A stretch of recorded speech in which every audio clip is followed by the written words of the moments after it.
മഹേഷിന്റെ പ്രതികാരത്തെക്കാൾ മികച്ചൊരു പടം പോത്തേട്ടൻ വിചാരിച്ചാൽ തന്നെ ഇനി ഉണ്ടാകുമോ എന്നായിരുന്നു ആരാധകരുടെ ചോദ്യം. എന്തായാലും ആ സംശയത്തിനുള്ള മറുപടിയാണ് തൊണ്ടിമുതലും ദൃസാക്ഷിയും.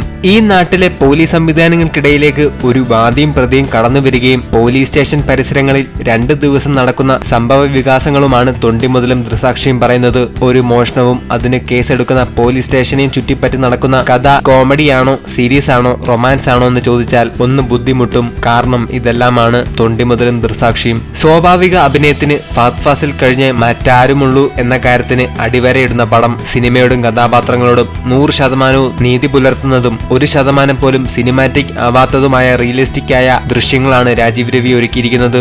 റിയലിസ്റ്റിക് ആയി ഒരു പോലീസ് സ്റ്റേഷനുകളിൽ നടക്കുന്ന കാര്യങ്ങൾ വിശദമായി കാണിച്ച സിനിമ ആക്ഷൻ ഹീറോ ബിജു ആയിരുന്നു. എന്നാൽ ബിജുവിനെയും വെല്ലുന്ന റിയലിസ്റ്റിക് സീനുകളാണ് ഈ പോലീസ് സ്റ്റേഷനിൽ നടക്കുന്നത്. ആദ്യ ഫ്രെയിം മുതൽ അവസാന ഫ്രെയിം വരെ നിറഞ്ഞു നിൽക്കുന്ന പോത്തേട്ടൻ ബ്രില്യൻസ് ഈ സിനിമയിലും കാണാൻ സാധിക്കും. ഈ സിനിമയുടെ ക്രെഡിറ്റ് മുഴുവനും ദിലീഷ് പോത്തനും രാജീവ് രവിക്കും സ്വന്തം. ജീവിതങ്ങളെയും ജീവിത രീതികളെയും സ്ക്രീനിൽ എത്തിക്കുന്ന പോത്തേട്ടന്റെ ആദ്യ ചിത്രത്തെ ഓർമ്മിപ്പിക്കും. എന്നാൽ മഹേഷിനെ നെഞ്ചിലേറ്റി തിയേറ്ററിലേക്ക് കടന്നു വരുന്നവർക്ക് അത്ര ഇഷ്ടം തോന്നിയെന്ന് വരില്ല. മഹേഷിന്റെ പ്രതികാരവും ഇതും തമ്മിൽ താരതമ്യം ചെയ്യാൻ ശ്രമിച്ചാൽ ഒരുപക്ഷെ പരാജയപ്പെട്ടേക്കാം. വ്യത്യസ്തമായ 2 സ്ഥലങ്ങൾ, വ്യത്യസ്തമായ ഭാഷ, മുഴുവൻ പോത്തേട്ടൻ ബ്രില്യൻസ് തന്നെ.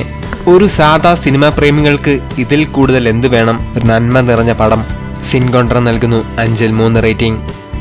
ഈ ചാനൽ സബ്സ്ക്രൈബ് ചെയ്തു ബെല്ലൈക്കണിൽ അമർത്തൂ. പുതുപുത്തൻ വിനോദ വാർത്തകൾ എന്നും നിങ്ങളെ തേടിയെത്തുന്നതായിരിക്കും.